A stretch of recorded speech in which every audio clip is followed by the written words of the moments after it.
तो गुरु माँ सोच के रखे हुए हैं कि देवोत्थानी एकादशी का कीर्तन हम लोग यहाँ करें सुबह का, उसके बाद फिर गुरु माँ यहाँ से प्रस्थान करेंगे, क्योंकि अलग क्षेत्र एकादशी कीर्तन ये बहुत कीमती चीज़ है। और देवोत्थानी एकादशी की बात भी एकदम निराली है। वैसे तो 24 एकादशियाँ होती है, पर उसमें से 2 एकादशी का महत्व बहुत ज़्यादा है। एक है निर्जला एकादशी और दूसरा है देवोत्थानी एकादशी। देवोत्थानी एकादशी में क्या होता है, क्या किसी को कोई बताएगा?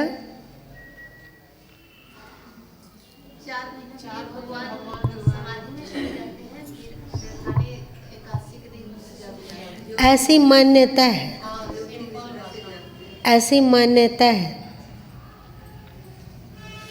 और एक चीज़ गुरु माँ बतलाए थे कि ठीक से देखने पर हिंदी का अगन पुष माघ फागुन आप लोग जानते हैं। बहन लोग तो अभी के नए जनरेशन के बच्चे जानते हैं अगन पुष माघ फागुन। अच्छा तो चलो, जनवरी मतलब पुष होता है अधिकांशता, ऐसा ही होता है, थोड़ा सा आगे पीछे होता है। फरवरी मतलब फागुन होता है, हैं? माघ फरवरी का अंत और मार्च का प्रारंभ में अक्सर फागुन प्रवेश कर चुका होता है। फिर चैत आता है, जो कि मार्च और अप्रैल का मिक्सचर समझा जा सकता है। मई है, उसमें बैसाख, और जून में जेठ ज़्यादातर रहता है, ज्येष्ठ महीना, और जुलाई में आषाढ़, और अगस्त में अक्षर सावन होता है। और अगस्त का अंत और सितंबर का प्रारंभ अक्षर भादो होता है। फिर उसके बाद भादो के बाद क्या आता है? आसीन, फिर कार्तिक, फिर अघन, फिर पौष। ये 12 महीना का चक्र चलता है। तो संत लोग कहते हैं, शास्त्र कहता है आपका कि पौष, माघ, फागुन, चैत, बैसाख, जेठ, सृष्टि का संचालन का दायित्व भगवान नारायण पे होता है। संत लोग और जानकार जो संत हैं वे कहते हैं कि सृष्टि का संचालन अधिकांशतः भगवान नारायण के ही हाथ में होता है। तो वे साल में 4 महीने तक के लिए विशेष रूप से ध्यानस्थ होते हैं। कौन कौन? आषाढ़ का देवसैनी एकादशी का नाम सुना है ना आपने? देवसैनी एकादशी मतलब आषाढ़ का पिछला एकादशी। तो वो देवसैनी एकादशी का मतलब होता है कि अब भगवान कुछ दिनों के लिए समाधिस्थ हो रहे हैं। ये कितना सचमुच में कहीं पर वे समाधिस्थ हो रहे हैं कि समाधिस्थ नहीं हो रहे हैं, हम लोगों की कल्पना है, इसे मतलब नहीं है। इसके पीछे जो छिपा हुआ संदेश है, उद्देश्य है, वो कीमती है ना। तो देवसैनी एकादशी से भगवान कहा जाता है कि भगवान नारायण योग निद्रा में सो जाते हैं। आप लोग भगवान विष्णु का एक चित्र देखे होंगे जिसमें कि वे करवट में हैं और अपना सिर ऐसे किए हुए, आँख बंद किए हुए हैं। और मज़े की बात ये है कि हम लोग एक साधारण इंसान हैं, तो कहा जाता है कि आप जब ध्यान करो तो आपकी रीढ़ की हड्डी सीधी होनी चाहिए। कहते हैं ना कि रीढ़ की हड्डी आपकी सीधी होनी चाहिए। अथवा आप शयन करके यदि ध्यान कर रहे हो, शयन करके मतलब लेट कर यदि आप ध्यान कर रहे हो, तो आप अपने सिरहाने के तरफ से तकिया हटा लीजिए और पीठ के बल लेट जाइए। आपके दोनों हाथ बगल में हो, वो ऐसे ना होकर इस तरह हो, है ना। इस तरह आप लेटिए कि आपके दोनों हाथ आकाश की ओर हो और आपके सिरहाने में तकिया नहीं हो और आपके दोनों पैरों में फासला हो। दोनों पैरों में लगभग 8 इंच से 1 फीट तक का फासला हो और आप उस स्थिति में नाम का जाप कीजिए, ध्यान कीजिए अथवा कोई संतुलित विचार कीजिए। ध्यान के समय में तो कहा जाता है कि आपके दोनों पैरों में 8 इंची से लेकर 1 फीट तक का फासला हो। आप लोग एक और बात गौर कीजिए कि जब कोई हॉस्पिटल में किसी की मृत्यु हो जाती है तो उसके पैरों को एक जगह करके दोनों अंगूठों को आपस में बांध दिया जाता है। कोई जानते हो यहाँ कि नहीं जानते हो? जानते हो? आप लोग नहीं जानते हो अरुण जी? ये कैसे हो सकता है? गुरु माँ ही लाल बुझक्कड़ा, ऐसी बात तो है नहीं। बाहरी दुनिया तो गुरु माँ देखते भी नहीं है। तो दिमाग में जोर डालिए और सोचिए कि ध्यान में तो कहा जाता है कि आपके पैरों के बीच में 6 इंची 8 इंची 1 फीट का फासला हो, लेकिन मृत्यु के समय में ये क्या है कि दोनों अंगूठों को जोड़ के और उसमें कुछ सुतली अथवा इसी तरह का कोई चीज़ बांध दिया जाता है। वो भी मेडिकल साइंस बांध देता है। कोई अंधविश्वास से ही बांधे तो समझ में बात आती है, पर डॉक्टर लोग हॉस्पिटल से जब डिस्चार्ज लोग होते हैं तो उस समय उनका दोनों अंगूठा बंधा हुआ होता है। जानते हो कारण अथवा जानना चाहोगे कि क्या है? खैर, रास्ता में ये एक सब्जेक्ट उठ गया तो इसके बारे में पहले हम लोग जान लें, फिर हम लोग भगवान नारायण जो करवट बदल के और सिर को ऐसे करके विश्राम मुद्रा में दिखलाए जाते हैं, वैसा तस्वीर बनाया गया है। इसके पीछे क्या उद्देश्य होगा उसको हम लोग सेकंड नंबर में जानते हैं, पहले इसको जानते हैं। क्या आप लोगों को पता है कि हम लोगों के शरीर में 9 दरवाजे हैं, द्वार हैं जो खुला है, जो कि संसार के अनुभवों को उन खुले द्वारों के द्वारा समेटता है। हम लोगों के भीतर जो जीव है वो इन द्वारों के द्वारा बाहरी संसार के अनुभव को बटोरता है। जैसे एक द्वार हो गया कान, है ना, कान खुला है, खुला है कि नहीं? क्या? 2 कान है, तो ये कान खुले हैं। इस कान के द्वारा क्या किया जा रहा है? इसके भीतर जो जीव है वो इस खुले हुए कान के द्वारा बाहर के शब्दों को बटोर कर अनुभव करता है। होता है कि नहीं? दो द्वार, जैसे कान द्वार है वैसे ही आँख भी द्वार है। जब आप आँखों के द्वार को बंद कर लेते हैं, जब आपको नींद आती है तो आँखों के द्वार को बंद करते हैं ना। और जब ध्यान में बैठते हैं तो भी आँख का द्वार बंद।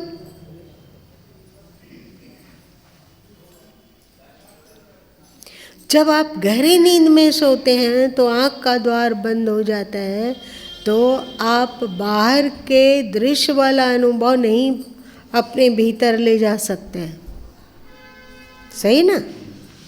लेकिन जब आप ध्यान के समय में अपनी आँखों को बंद कर लेते हैं, आप देखोगे ज़्यादातर जो ध्यानस्थ होते हैं, चाहे वे संत महापुरुष हों, चाहे देवी देवताओं को ध्यान करते हुए दिखलाया जाता है, ज़्यादातर में आँखें बंद होती है। आँख द्वार है, इसके द्वारा हम बाहर के सांसारिक दृश्यों को इन आँखों से प्रवेश करने देते हैं अपने भीतर, और उसको हम लोग जान पाते हैं कि ये रेड कलर का है, ये जो टेबल में बिछा हुआ है ये रेड कलर का है।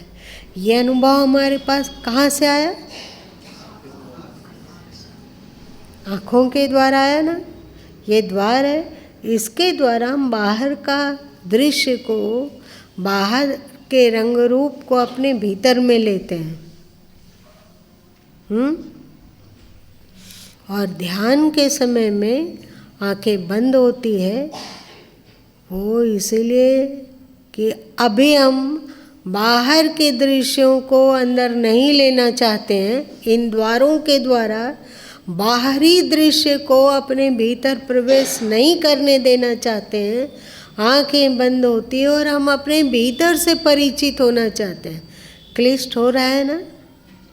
रोज सोच के आते हैं कि क्लिष्ट नहीं, क्लिष्ट बिल्कुल नहीं, क्लिष्ट एकदम नहीं, सरल सरल सरल।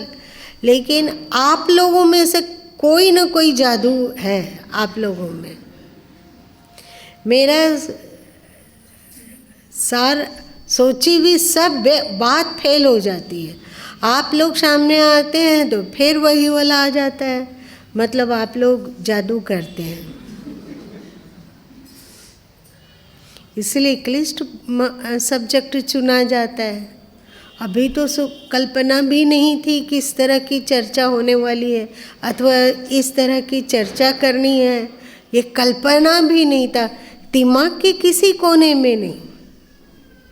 लेकिन चलो तो यही चर्चा कर लेते हैं।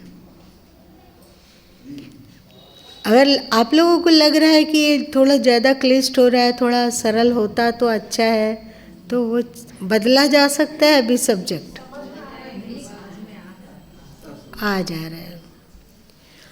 आप शंकर जी लोग को देखोगे तो उनकी आंखें पूरी बंद नहीं है, वे उनकी आंखें थोड़ी थोड़ी खुली हुई है और ऐसा लगता है जैसे शंकर जी अपनी नाक को देख रहे हो। थोड़ा सा ऐसा नहीं कि खुली हुई है, उनकी आंखें झुकी हुई है आंखें झुकी हुई है और लगता है कि स्थिर होकर वे नाक की नोक को देख रहे हैं। इसकी चर्चा गीता में श्री कृष्ण ने किया है, 6ठे अध्याय में किया है ना। 6ठे अध्याय में उन्होंने इसकी चर्चा की है। इसे प्रतिपदा ध्यान कहते हैं, जो आप लोग कई बार सुन चुके हैं। प्रतिपदा में ना आँखें खुली हुई है ना बंद है। जब साधक को ऐसा लगता है कि आँखें बंद करके ध्यान करेंगे तो नींद आने का डर है, और यदि आँखों को खोल के ध्यान करते हैं तो बाहरी दृश्य, बाहरी रूप रंग अंदर सतत प्रवेश करता रहेगा और मन चंचल बना रहेगा। नैनक आगे मन बसे, सुन बीजक में है ना कि आँखों के आगे मन बसता है, आँखों के द्वारा हम संसार को बहुत हद तक अपने भीतर घुसाते हैं। तो दोनों तरह का ध्यान प्रचलित है। आँख हो गया, कान हो गया, फिर नासिका है। नासिका के द्वारा हम बाहरी संसार के गंध को अपने भीतर में डालते हैं। हम लोगों को पता चलता है कि अभी सुगंधित हवा चल रही है अथवा दुर्गंधित हवा चल रही है। नाक के कारण ना ही जान पाते हैं कि बाहर में अभी कौन सा गंध है। इसकी अनुभूति हम लोगों को नाक से होती है। तो हो गया आँख, कान, नाक और एक है जीभ। तो सामने है जो चीज़ वो खट्टी है कि मीठी है कि अति मीठी है कि अति तिक्त है, अति मसालेदार है कि सात्विक है। इसको जानने के लिए आपके पास क्या ऑप्शन है? जीभ, ये भी एक द्वार है, ये भी द्वार है। ये द्वार, इस द्वार से हम बाहरी संसार के स्वाद का अनुभव करते हैं। तो ये तो हो गए 2 आँख, 2 कान, 2 नाक और 1 मुंह हुआ। तो ये कितने द्वार हो गए? 7 द्वार हो गए। 7 द्वारों के द्वारा हम लोग बाहरी संसार का अनुभव करते हैं। और कुछ है। 7 द्वार आप लोग देखोगे, थोड़ी कड़वी चर्चा है, पर देखोगे कि अधिकांशतः किसी भी प्राणी की मृत्यु के बाद, चाहे गाय हो, चाहे मनुष्य हो, चाहे पक्षी हो, चाहे पशु है, अक्सर उन लोगों का आँखें खुल जाती है, होती है। मृत्यु के उपरांत आँखें खुली हो जाती है, जिससे कि लोग ढक देते हैं, ऐसे करके उसको ढक देते हैं। और आप देखोगे कि कान भी खुला हुआ है, कोशिश करते हैं उसमें रुई डाल देते हैं, नाक में भी रुई डाल देते हैं। नाक में रुई डालने की क्या आवश्यकता है? कान में रुई डालने की क्या आवश्यकता है? अब उस कान के द्वारा तो बाहर का चीज़ सुन नहीं सकता है, तो लेकिन अंदर की चीज़ कानों से बाहर ना आए। पर ये सब बहुत ज़्यादा नहीं, बहुत सारे लोग आँखों को बंद कर देते हैं, नाक कान में रुई डाल देते हैं, और कहीं कहीं ये सब नहीं होता है। पर ये देखा जाता है कि मृत्यु के बाद ये आँखें, बहुत सारे पक्षी लोग का अभी आश्रम में उतनी गायें हैं, तो उतनी गायों को बहुत निकट से देखने का अवसर मिलता है। तो उनकी भी जब मृत्यु होती है तो उनकी आंखें खुली रहती है, निष्पन्द खुली हुई, और इसको बहुत कोई माइंड नहीं करता है। माइंड मतलब कि क्यों खुली है, क्यों है, ये ऐसा है, वैसा है, ये सब नहीं। फिर 2 द्वार और है जो कि बच गया, एक है मल द्वार और एक है मूत्र द्वार। तो ये हो गया 9। और फिर एक द्वार है जो कि गुप्त द्वार है, जिसको कि हम लोग 10म द्वार कहते हैं। जब बच्चा जन्म लेता है, बहुत छोटा होता है, तो उसका दिल का धड़कन उतना स्पष्ट पता चले या ना चले, वो तो अब उनके फेफड़े में हाथ रखोगे तब पता चलेगा कि दिल धक धक धक कर रहा है। पर छोटे छोटे बच्चे जो होते हैं, 1 महीना के बच्चे हैं, 8 दिन के बच्चे हैं, 1.5 महीने के बच्चे हैं, उनका सिर करता है ना, मतलब वहाँ अंदर में कुछ है, उसे दसम द्वार कहा जाता है। तो खैर, दसम द्वार के द्वारा हम ईश्वरीय ज्ञान को, ईश्वरीय रूप को, वो कैसा है, ईश्वर कैसा है, उसका यदि कोई रंग रूप है तो उसका रंग रूप कैसा है, यदि उसकी कुछ अनुभूति है, मतलब सत्य की अनुभूति है, सत्य की अनुभूति है, तो वो सत्य की अनुभूति कैसी है, ये सब हम लोगों को दसम द्वार से पता चलता है। पर हम लोगों का दसम द्वार बंद है। देख लो टटोल के, बंद है कि खुला है? बंद है, बंद है। मृत्यु के बाद भी ये बंद ही रहती है, होती है ना। तो हम लोग 9 द्वार के बारे में जान लिए कि ये नहीं, 7 द्वार के बारे में जाने कि क्या क्या होता है, दसम द्वार के बारे में जाने कि वो है तो ज़रूर। जैसे आप लोग फ्लैट वगैरह से एक जगह से दूसरे जगह जाते हो तो एक बच्ची आती है और वो बोलती है कि इस फ्लैट में 4 गुप्त द्वार हैं। होता है ना, जब भी कभी इमरजेंसी हो तो आप अमुक जगह एक द्वार है, वहाँ ऐसे खोलें, ऐसे कूदें, ऐसा जैकेट पहने और ये करें और वो करें, तो वहाँ तो भाई बता दिया जाता है। पर अध्यात्म में लोगों को जानकारी ही नहीं है कि ठीक है, ये 9 द्वार से के बारे में तो परिचय है, पर 10वां द्वार यदि गुप्त द्वार है तो खोलने के लिए ही होगा। जैसे यदि प्लेन में गुप्त द्वार है तो वो काम आए, जब भी जरूरत पड़े तो वो काम आए, इसलिए बनाया गया है कि शोभा के लिए बनाया गया, काम के लिए। तो हम लोगों का जो दसम द्वार है वो भी शोभा के लिए नहीं है। इसका तो पता भी नहीं रहता है हम लोगों को कि हम लोगों के सिर के टॉप में भी कोई एक द्वार है, पता ही नहीं है।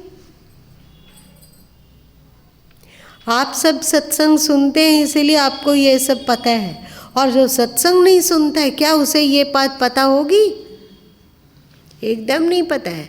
ये बंद है और ये एकदम पावरफुल द्वार है।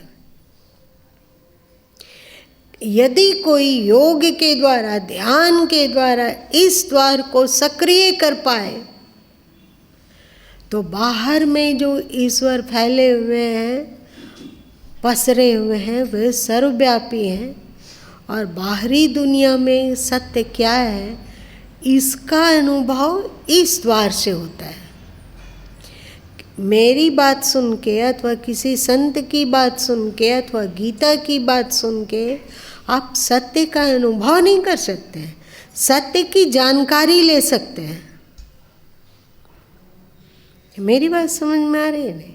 सत्य की आप केवल जानकारी ले सकते हैं पर उसका अनुभव नहीं कर सकते। जब हमारा ये दसम द्वार खोल पाते हैं, खुलना का तात्पर्य ऐसा नहीं है कि वो ओपन द डोर हो जाए, एक छेद दिखने लगे, यहाँ पे कोई सुराग हो और उस सुराग से हम बाहर ईश्वर के रहस्यों को घुट घुट करके पिएंगे, ऐसा नहीं है। बंद ही रहेगा ये, ऊपर से तो बिल्कुल बंद है। आप लोग सदगुरु कबीर साहब की बानी में सुने होंगे कि हम लोगों के शरीर में एक उल्टा कुआं है। अभी कुआं जब सीधा होता है तो क्या होता है? पानी नीचे और नीचे से ऊपर पानी लाना पड़ता और ये उल्टा कुआं है, अथवा आप उल्टा घड़ा समझो, ऊपर से बंद है, ये लॉक है। अगर मेडिकल साइंस डॉक्टर लोग वहाँ चीर फाड़ के एक द्वार बना दे तो कुछ नहीं होगा।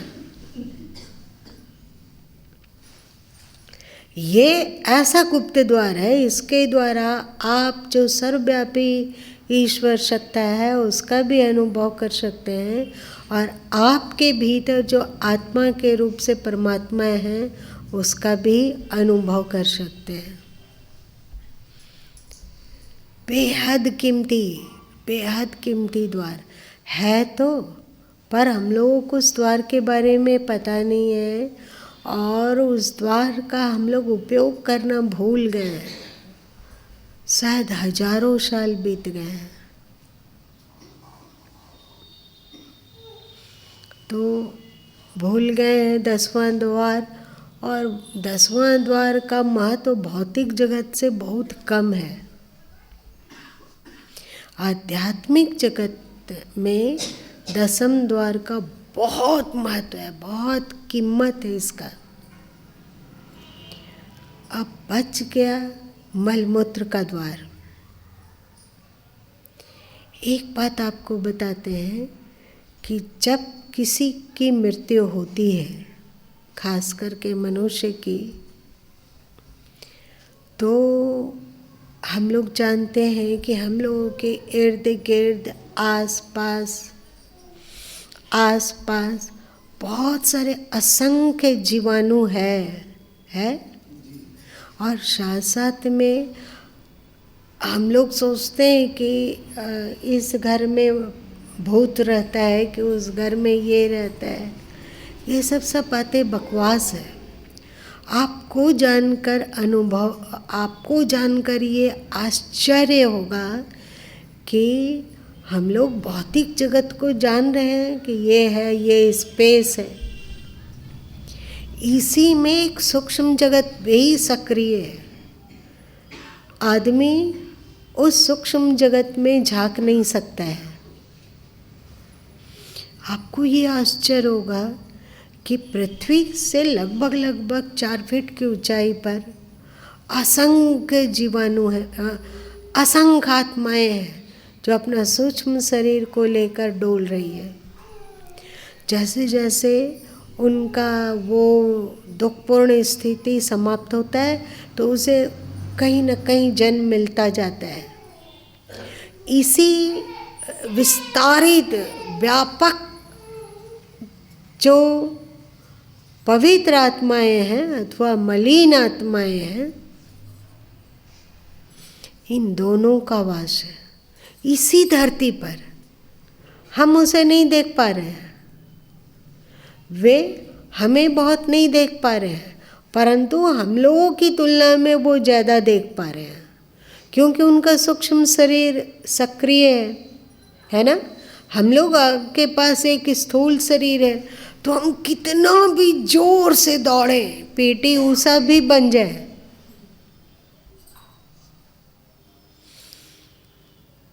कि बड़े लंबे लंबे पैर हो और एकदम उड़ के, दौड़ना नहीं उड़ना, कितना भी उड़ ले, पर मन जितना जल्दी उड़ सकता है उतना क्या हम लोग इस टांग से उड़ सकते हैं? नहीं उड़ सकते। तो हम लोग जीवन काल में स्थूल इंद्रियों को लेकर चल रहे हैं, तो इन स्थूल इंद्रियों से एक सीमित दृश्य ही देख सकते हैं, सीमित शब्द ही सुन सकते हैं, सीमित स्वाद का अनुभव कर सकते हैं, सीमित गंध का अनुभव कर सकते हैं, और सब कुछ को एक बहुत अल्प मात्रा में हम अनुभव कर सकते हैं। पर यहाँ पर जो आत्माएं चारों तरफ फैली हुई है, वो उनके पास स्थूल शरीर का पाबंदी नहीं है, उनके पास सूक्ष्म शरीर है जो स्थूल शरीर से बहुत अधिक पावरफुल होता है। तो वो सूक्ष्म आत्माएं, जिसे आप मृत आत्माएं कहिए, हम लोगों के चारों ओर फैली हुई है, तो जब किसी की मृत्यु होती है मनुष्य की, तो वो जो सूक्ष्म आत्माएं हैं, दोनों उच्च आत्माएं और मलिन आत्माएं, उच्च आत्माओं को उतना जल्दीबाजी नहीं होता है कि उसे तुरंत शरीर मिले और किसी को सताएं अथवा किसी से बदला लें, ये सब नहीं होता है।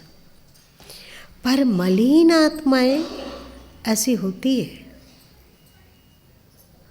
और एक बात जानो कि मृत्यु के उपरांत जब हम लोगों का शरीर खाली हो जाता है, मतलब अभी इस शरीर से आत्मा निकल गई, तो वे जो मलिन आत्माएं हैं वो बहुत कोशिश करती है कि किसी भी तरह हम इसके शरीर में, इस शरीर को कैप्चर कर लें, इस शरीर में प्रवेश कर जाए।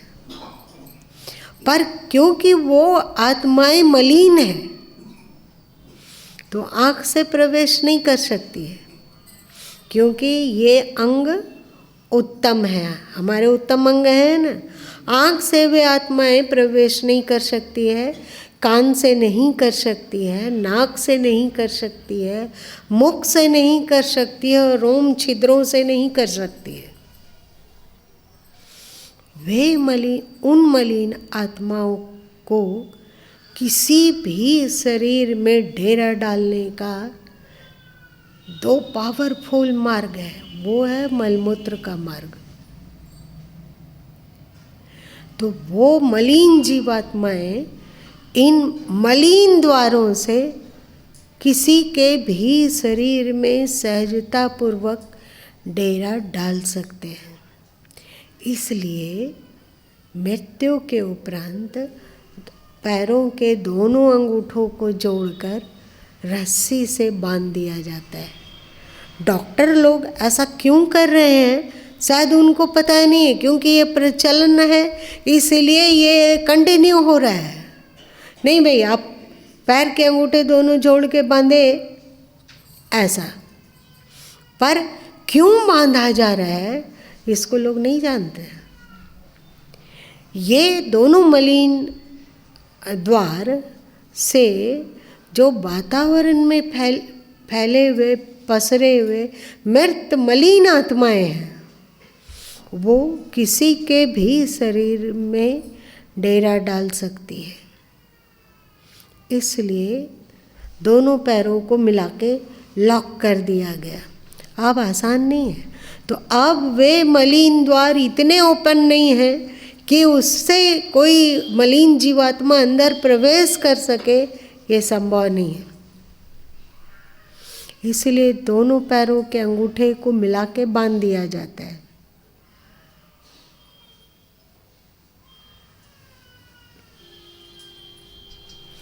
पैर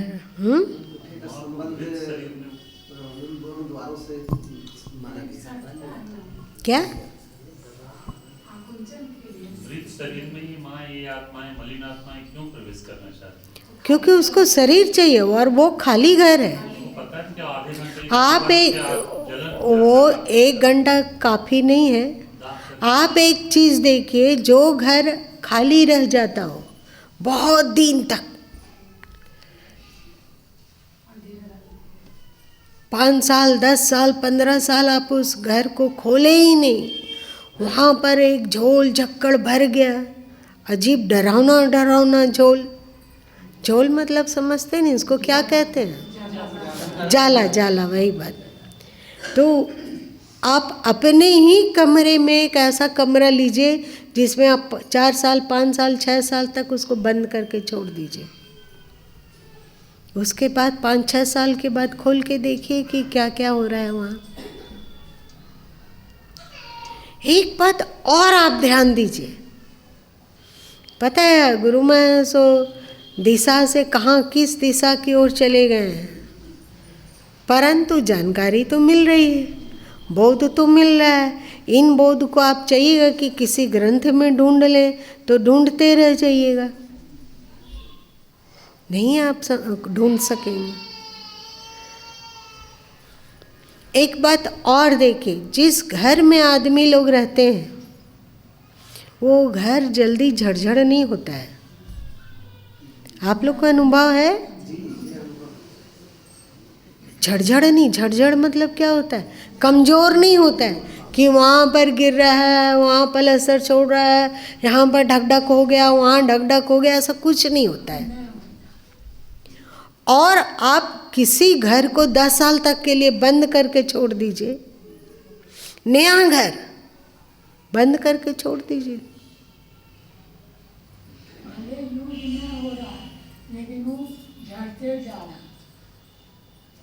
ज्यादा ज्यादा वो खराब हो रहा है।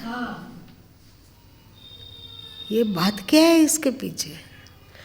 जैसे अभी हम लोग यहाँ पे आए और यहाँ पे रोज घूमते फिरते हो तो यहाँ पर जाला कम दिखेगा, और जो सन्नाटा घर है जहाँ आदमी आता है, एक आध साल में कभी आ गया तो आ गया, नहीं तो नहीं आया, तो वहाँ जाके घुस के देखो जाला बहुत होता है। आप लोग को अनुभव नहीं है? बहुत जाला है। एक चीज और गुरु माँ मजे से अनुभव किए हैं अभी तुरंत, मतलब अभी तुरंत नहीं, कहने का तात्पर्य कि 2 महीने 3 महीने 4 महीने के अंदर, कि जब आप अपने घर का रंग रोगन कराइए और चारों तरफ चक कर डालिए, तो रंग रोगन होने के बाद जाला घर में ज़्यादा बनने लग जाता है। क्या आप लोग को पता है? ऐसा क्यों नहीं पता? ये गुरुमल को ही क्यों पता रहेगा? आप लोग के भी तो घर में रंग रोगन होता है। थोड़ा होश करके रहिए ना घर में, देखिएगा कि बहुत सारे रहस्य खुलने लग जाते हैं। तो सोचा है, क्योंकि ये अभी आश्रम का पूरा रंग रोगन हो गया, उस नए घर के समय में भी इतना अच्छा से नहीं हुआ था, तो पूरा A to Z हो गया। और भाई अजीब है, उधर जाओ तो वहाँ जाला महोदय अपना घर बना ली, उन लोगों को पसंद आ गया आपका घर, इतना साफ सुथरा, इतना चमकता घर। आप आकर्षित होते हैं तो वे भी तो आकर्षित हो रहे हैं ना, तो वे लोग मज़े से डेरा डाल देते हैं। लेकिन कुछ दिन के बाद जब वे उब जाते हैं तो फिर अपना चलते बनते हैं। उसी तरह मृत शरीर में जो आसपास मलिन आत्माएं अथवा निर्मल आत्माएं, निर्मल आत्माओं को आपके शरीर की आवश्यकता नहीं है, पर मलिन आत्माएं शरीर का में डेरा बनाना चाहती है, और उसका आपके शरीर में प्रवेश का एक निम्न मतलब मलिन द्वार मलमूत्र का द्वार ही है। इसलिए अंगूठे आपस में मिला के बांध दिए जाते हैं। मेडिकल साइंस इसमें कुछ भी कहता हो, पर कोई भी निष्पक्ष हो के जांच करेगा, यदि इसका वैज्ञानिक खोज करना चाहेगा तो वो चकित हो जाएगा कि इतना इस तरह की गुप्त बातें हैं धरती पर, जिसको कि मेडिकल साइंस अभी नहीं जान पा रहा है।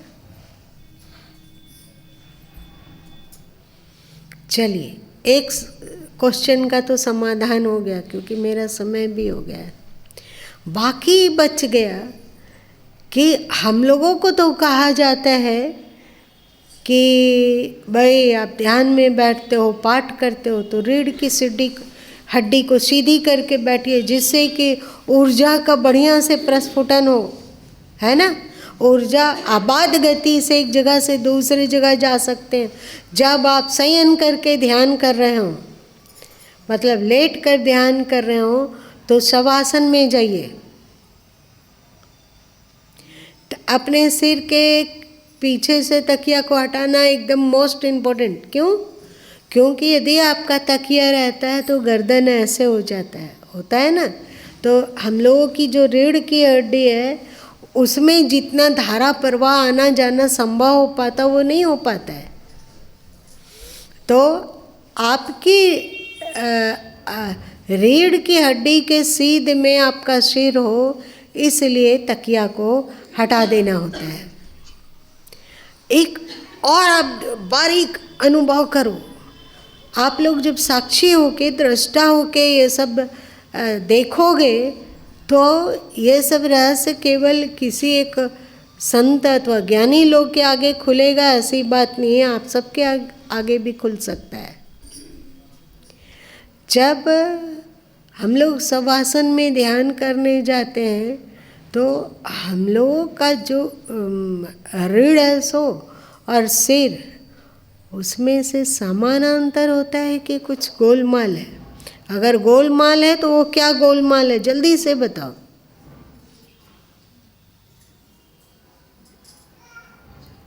चल, अब क्वेश्चन को यहीं द एंड करते हैं और आज की बात को भी बाकी कल हम लोग जाने। तब तक आप लोग सोच के आना, बताओ कि एक ही जैसा है या कुछ गोलमाल है।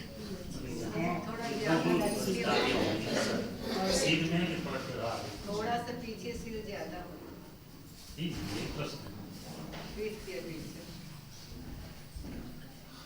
खोजो। फिर इसी क्वेश्चन में उत्तर छुपा हुआ होगा कि ये कौन सी छूट भगवान को मिला हुआ है कि वे तो ध्यान करते हैं तो ऐसे किए हुए हैं। देख रहे हैं, उनका जो ध्यान मुद्रा में रहता है इस मुद्रा को विष्णु मुद्रा कहते हैं। तो उनके लिए छूट, हम लोग क्या, ठीक है कि प्रधानमंत्री को ज़्यादा अधिकार रहता है, लेकिन हम लोग का भी तो नागरिक लोगों को कुछ अधिकार मिला हुआ है ना। तो ये क्या हुआ कि भगवान तो उस स्थिति में ध्यान कर सकते हैं और हम लोगों पर 1000 पाबंदियाँ डाली हुई रहती है। ये तो अच्छी बात नहीं। हम लोग पहले इस बात का खोजबीन कर लेते हैं, अगर ज़रूरत पड़ेगा तो उन पर केस किया जाएगा कि ये नहीं चलेगा तानाशाह।